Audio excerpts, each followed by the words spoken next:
안녕하세요. 오늘은 출애굽기 14장의 말씀을 가지고 가만히 있어도 지켜주는 인생, 이런 제목으로 말씀을 나누겠습니다.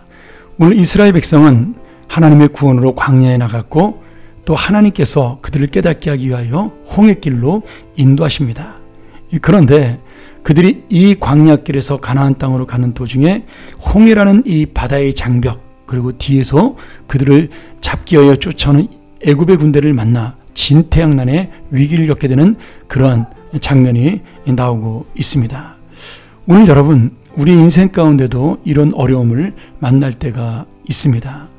내가 도저히 어떻게 할 수 없어. 정말 이리 보아도 저리 보아도, 하늘을 보고 사방을 보고 아무리 눈을 감고 봐도 어떤 문제도 내가 해결할 수 없는 건강의 문제, 또는 사업의 문제, 인간관계의 문제, 가정의 문제, 자녀의 문제, 이런 일들을 만날 수가 있습니다. 아마도 살아가면서 이 중에 하나라도 이런 문제를 만나지 않는 사람은 없을 것이라고 생각이 듭니다. 중요한 것은 이 문제를 내가 어떻게 바라보고 해결하느냐. 오늘 이 가만히 있어도 되는 하나님의 지키심으로 그 믿음의 안목과 능력을 얻기를 간절히 소원합니다. 우리가 지금 이스라엘 백성을 바라보면서 지금 모세에게 막 불평하지 않습니까? 14장에 보면 우리를 죽이려고 바다에 빠뜨리려고 홍해길로 왔느냐. 그런데 하나님께서는 홍해와 이집트 군대에 어려움을 주시는 이유를 두 가지로 설명을 하고 있어요. 첫 번째는 지금 애굽의 백성들과 이방의 백성이 지금 이 홍해 바다에서 애굽의 군대가 무너지는 것을 통해 하나님께서 진정한 신이요 전능자이심을 깨닫게 하도록 하신, 지금 하나님의 1인 전쟁을 통해서 주변의 모든 나라가 이스라엘 백성을 도우시는 하나님의 능력과 승리를 알게 되고, 그리고 하나님을 두려워하면서 한편으로 하나님을 지키시는 이스라엘 백성도 두려워하는 그런 놀라운 은혜를 주십니다. 참 놀랍죠. 이스라엘 백성은 아무것도 한 것이 없는데 하나님의 백성이라는 이유 하나만으로 그들은 능력자가 되고 승리자가 되고 모든 나라가 두려워하는 강한 군대가 됩니다. 그리고 오늘 이 놀라운 능력의 하나님이 이스라엘 백성으로 끝나지 아니하고 우리에게도 하나님의 아버지의 놀라운 능력을, 사랑을 보여주신다는 거죠. 또 하나의 은혜가 있다면 이스라엘 백성이 애굽에 대한 미련을 완전히 버리고 하나님을 붙드는 온전한 믿음을 갖도록 하기 위해 지금 홍해길로 인도하신 겁니다. 사실 이스라엘 백성이 애굽에서 나오긴 했지만 어떤 부분에서는 그들 마음속에 노예 근성이 남아있어요. 그렇지 않습니까? 430년을 그 땅에 살았는데 우리가 최소한 애굽으로 돌아가면 죽지는 않지 않을까, 그렇게 생각할 수가 있는 거죠. 힘든 일이 있을 때마다 애굽을 생각할 수가 있는 거죠. 또 실제로 광야에서 그런 일이 있었고요.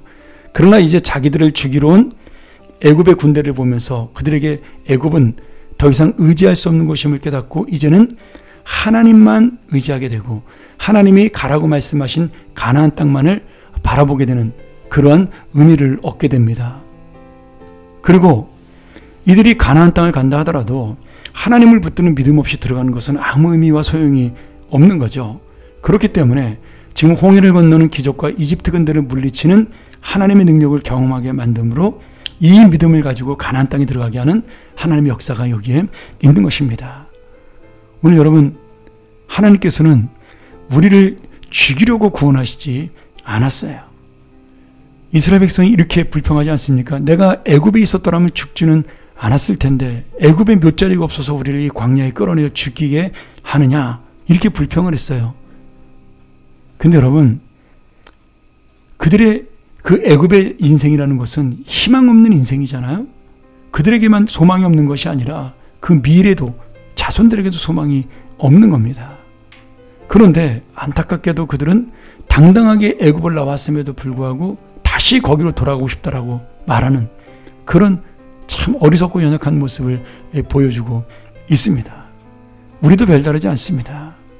내가 하나님의 은혜를 받았지만 그 뜻을 깨닫지 못하면 나 역시도 이 세상을 부러워하는 인생이 될 수밖에 없는 거죠.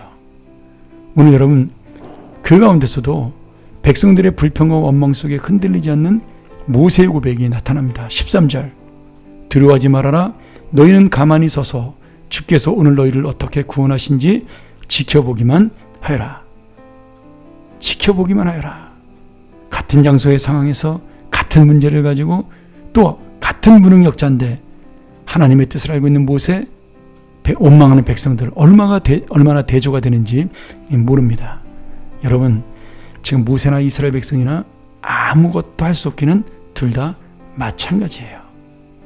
그러나 모세는 하나님을 바라보는 눈이 있었고 이스라엘 백성은 그것을 바라보지 못하는 불신앙을 가지고 있는 연약한 모습이었습니다.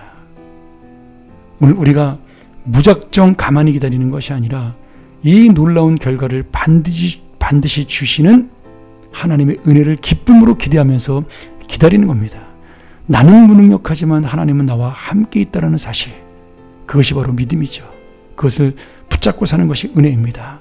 오늘 다시 한번 가만히 있는 믿음이 무능한 믿음이 아니라 하나님을 붙드는 믿음임을 깨닫고 오늘 주님 앞에 이 가만히 있는 믿음으로 정말 승리를 얻는 복받은 인생 되기를 주의 이름으로 간절히 축원합니다. 아멘. 우리 함께 기도하죠. 하나님, 내가 아무것도 할 수 없기에 하나님의 능력을 얻을 수 있으니, 하나님의 능력을 맛볼 수 있으니 감사합니다. 오늘 가만히 있는 믿음으로 주님의 은혜를 만나게 도와 주시옵소서. 오늘 하루 이 은혜와 이 기쁨, 이 능력이 나를 사로잡아 주시옵소서. 예수님의 이름으로 기도합나이다. 아멘.